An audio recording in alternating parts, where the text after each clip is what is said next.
Aupa, egunon, ongi Aupi, etorri eguerdion. Bilboko Steam egunera. Zelan deitzen zara?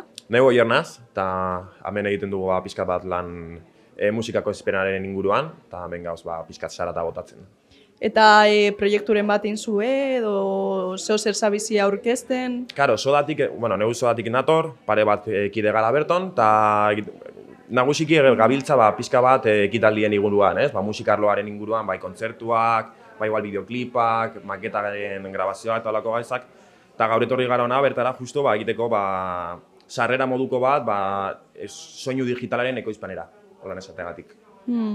Eta zelan ikusten zu gaur egungo gazteen etorkizune proiektu horretan, adibidez?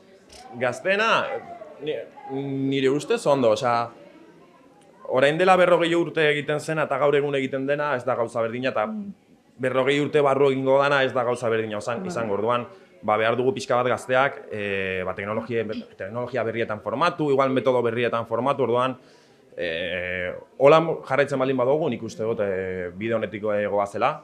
Igual nagusiagoak garena geratuko gara pixka bat atzerago, baina gazteok nik uste dut ondo doazela. Bai, garrantze moten txazu Steam talentuari. Bai.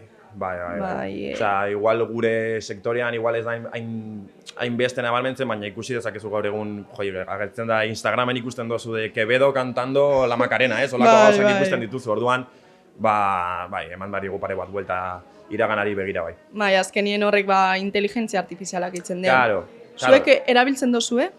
Erabili dugu bai, gainera gaur egun bakarrik ezagutzen da musika sortzearen arlotik, ez? Sartzen diozu letra hau, melodia hau eta base hau, ez? Eta gaur egun ematen dizu herramienta moduan erabiltzeko hau aukera gehiago, igual behar duzu bonbo bat kentzea eta uzten dizu, ez? Jartzen dizu erraztasun hori, eta gainera ez da bakarrik herramienta moduan erabiltzea, kentzen dizu denbora pilo bat, normalian, olako edit igual da txorrada bat, baina edita hau igual eramaten dizu denbora pilo bat, eta ia laguntzen dizu hori mozten. Eta zer herramienta erabiltzen duzu, bakizu batzuk erabiltzeko soinu arloan? Bai, soinu arloan.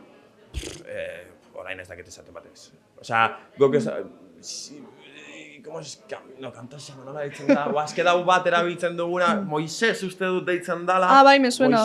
Bai, Moises. Erabili dugu noizbait, baina dau betxio de beta ez dau herramienta gehiagirik, orduan momentuz ez ditugu erabiltzen era aktibo batean, baina ezagutzen ditugu. Ondo. Eskerrik asko, etortzi gaitzik eta ondo ibili. Ez, zuei denboragatik. Eskerrik asko.